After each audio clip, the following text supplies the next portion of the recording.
Okay, so we're starting now the fifth parak, the fifth chapter of Avodah Zarah. We're on 62a, Samech Beis Amud Aleph. So we're starting with the Mishnah, Seicher Sepoil Aseisim Abiyain Nesech.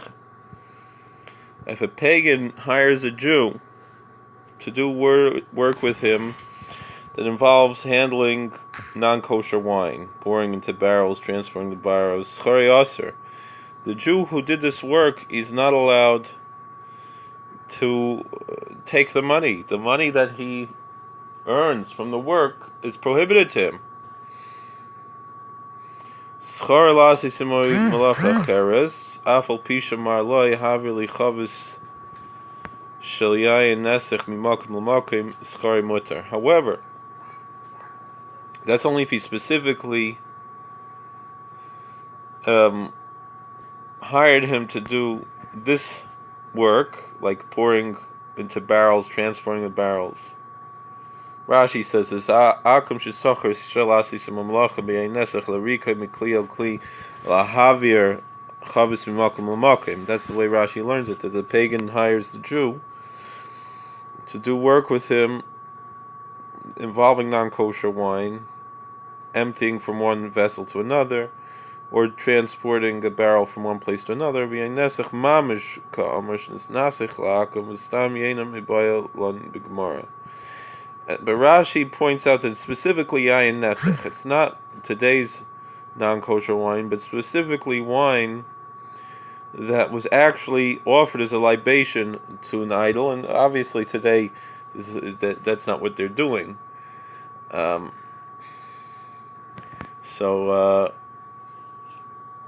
However, like we said, schar la'asim malacha cheres al pisha marloi haver li chavis. If he was hired to do another job, and then among the jobs that he's doing is also was asked to carry this wine, then he's allowed to take the money. It might still be a sin to do, but he's still allowed to take the money, because he could say that the pay was not for the transport of the wine that was offered as libation, but rather the payment was for the other work. The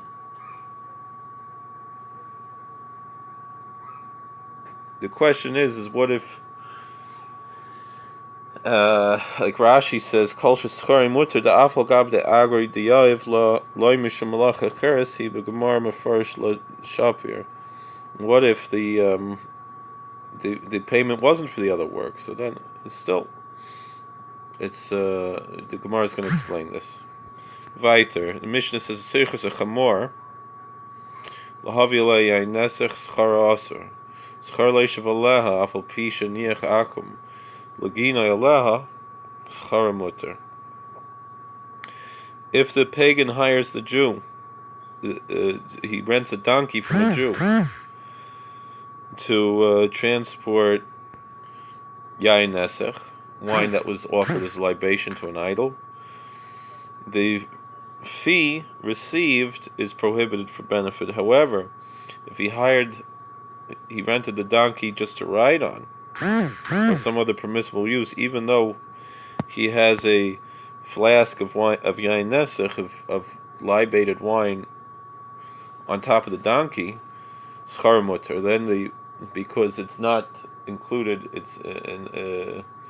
it's ancillary to the operation here. So, fact the Gemara asks the following question: My timer schari aser.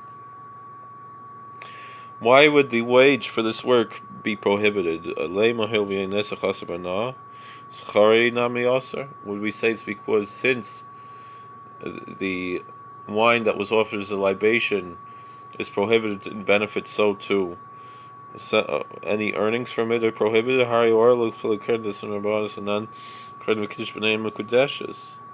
But orla, which is trees, the fruit of trees from the first 3 years,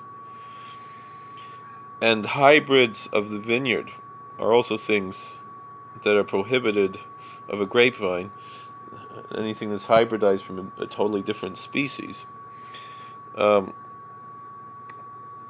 these are also prohibited with to have any benefit. However, the Mishnah in Kedushin that says Machar and Mekiddush B'nei and Mekudeshes, if someone sold these items, which one is not allowed to do, and took the money to effect a marriage, then the marriage is affected. The sacrament of marriage is affected. So the Gemara says, well, when it comes to Yain Nesech, maybe a different reason could be. It's not because it's Isser HaNo, it's not because it's something that's prohibited to have benefit from. So maybe we could say it's because when one sells an idol, the money stays attached and stays prohibited, just like the idol, and so too the Yain Nesech. However, we can compare this to other things that the money gets carried along. Produce from the sabbatical year also carries over to the money of sale. If you sell produce that you're not allowed to sell in the sabbatical year, it's the same thing. It's the money carries the prohibition. Snan oimer lefoil heilig dinner zel kait li boy yar kayem schar aser kait li yar kayem schar mutter. However, Snan, we have another Mishnah. It's a Mishnah in Shvius. Snan oimer lefoil heilig dinner zel kait li boy yar kayem schar aser kait yar kayem schar mutter. If someone says, here you have this coin, a denarius, pick for me vegetables with it today, the wages are prohibited. But if he says,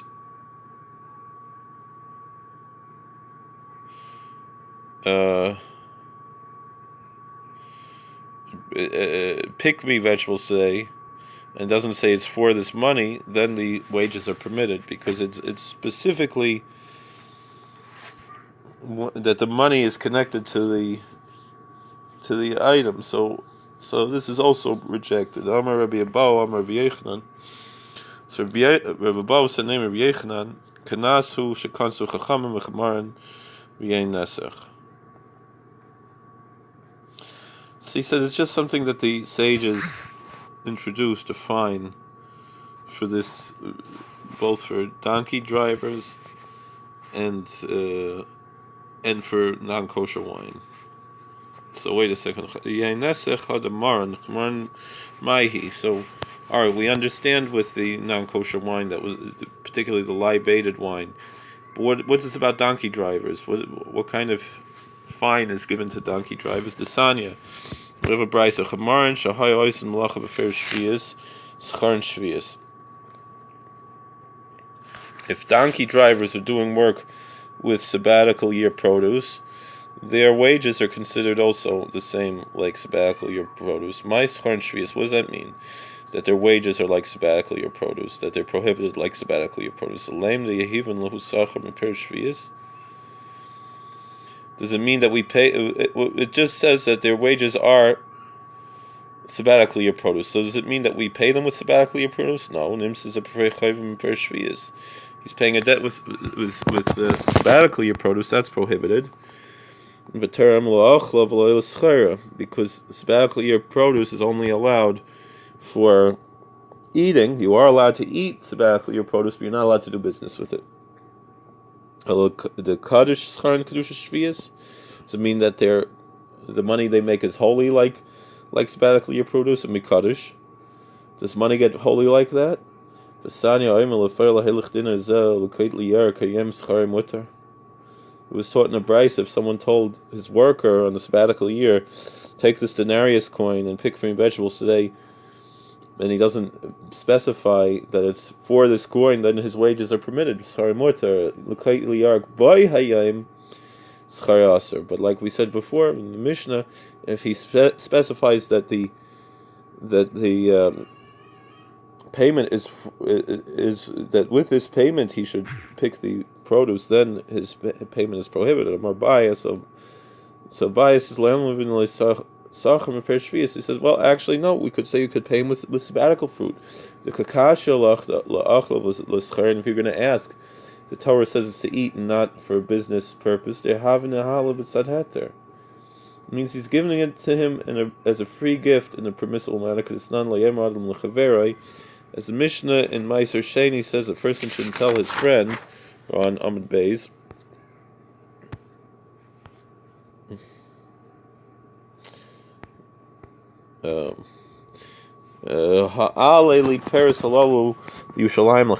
bring us these second tithe fruits to Jerusalem, we'll divide them up there.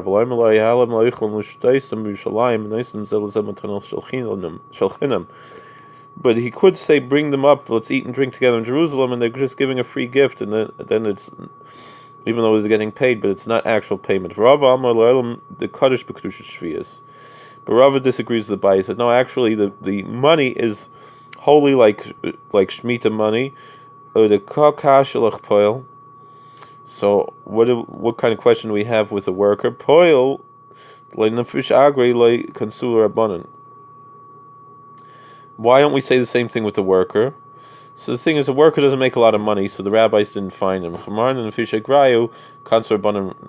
But donkey drivers make a lot of money, so that's why the rabbis find the donkey drivers. There's a certain amount of compassion to the poor. According to our Mishnah, the stringency of yayin nesach is different. Of wine that was actually libated is different. So therefore, it is a totally different situation. So now we have a different question. Generally, most non-kosher wine is only non-kosher from a rabbinical standpoint and not from a biblical standpoint. The only one that's biblically prohibited is wine that was offered to an idol. The rabbis, in order to protect us from accidentally violating the biblical prohibition of drinking or having benefit from wine that was offered to an idol, prohibited any wine that was handled by any non-Jew or by a Jew who was not considered to be really fully Jewish by Jewish law because of his failure to keep certain laws. He doesn't become a Gentile, but if he's a heretic or he fails to keep the Sabbath, he openly desecrates the Sabbath, he's considered in certain aspects of Jewish law not to be Jewish, although he doesn't become a Gentile either. He's there's kind of a limbo state.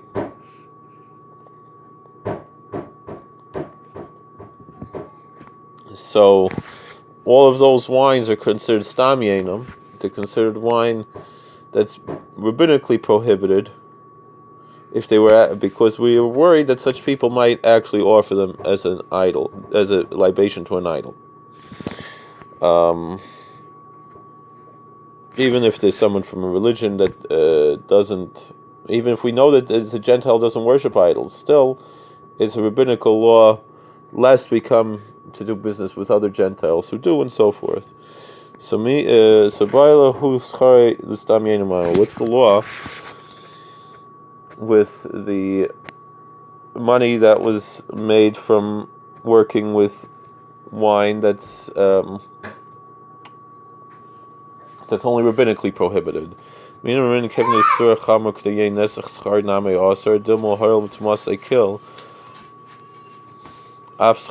Kill.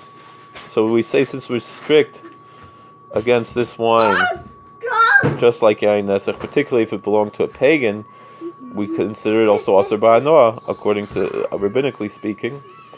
So then the wages should also be prohibited. Or do we say that since it's tumah, it's Levitical impurity, is more lenient, so too its wages. So tashma. Or perhaps, what about cases there is no iser hanoah on wine from a non-Jew who is not a pagan, a monotheist non-Jew? There's no iser of iser hanoah on according to the Rambam, a Muslim's wine is also b'shtia, not also b'hanoah. It's prohibited to drink, but not prohibited to have benefit. So some say it's because they're monotheists, and some say it's because they're not allowed to have wine anyway, according to their religion, and they don't, and their custom is not to be menasech. They don't. They don't. They don't offer libations. So Tashma, listen to this. There was a person who rented his boat for use of stam yenam, for wine that's rabbinically not kosher. The renters gave him wheat as the rental fee. So also the Kameder of Chista, they asked Rav Chista, what can we do with the wheat? Amarle zil klinhu, the kvrinu bekivre.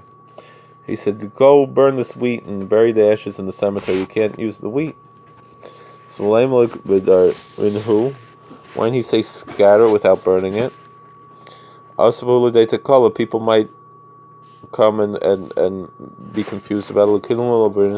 Why doesn't he burn it and scatter it? Why does he have to bring it to the cemetery? But who maybe becomes fertilizers? Why don't you bury it without burning it?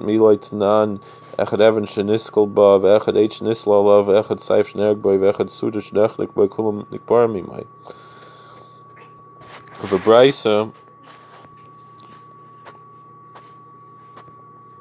that says someone who was executed by the court, if he was stoned, if he was hanged, if he was killed with a sword, if he was strangled with a scarf, Kulam Nikbarmi Mai, whatever instruments were used to execute him, were buried with him, but they don't have to be burned. Hasam de kakari b'vei dina.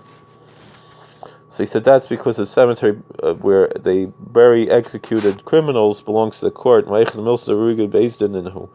That shows that they were executed by the court.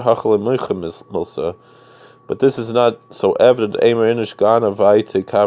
Maybe someone would think that someone stole the wheat and buried it here, so that's why you have to burn it. So it stays prohibited.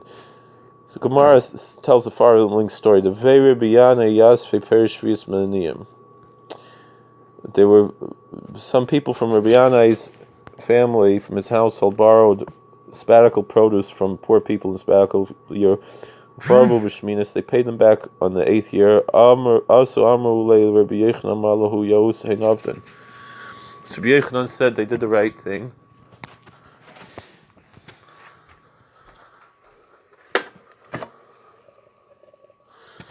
So, Knegden Besnan Mutter, the same thing. If someone paid a harlot after the act, and not before, it's permitted. The biblical prohibition is only if the money was given before. Got the money up front. The Sanya Nasan La V'lay Ba'aleh V'lay Nasan La Esnana Mutter. Because there's a brisa that says if he gave her money but he didn't wind up sleeping with her, or if he slept with her and didn't give her the money, meaning he didn't give her the money yet, before he didn't give the money up front, then the payment is permitted for the altar. San La V'lay Ba'aleh, if he gave her and specifically the animal. So if he paid her and didn't sleep with her pshita, so then it's just a present. And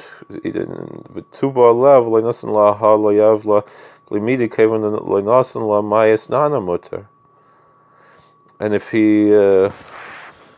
he slept with her first and didn't pay her, so he didn't give her anything. So then you give her anything, what payment is there? So this is what it must be.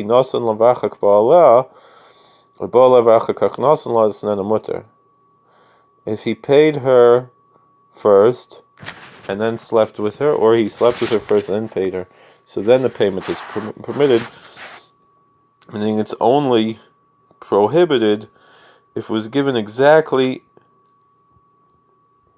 at the time, and not meaning if he paid her a week in advance, or he paid her the next day. That's what it means.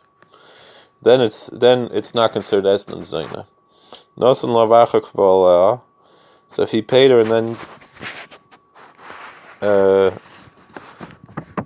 later he slept with her l'chibo aleh.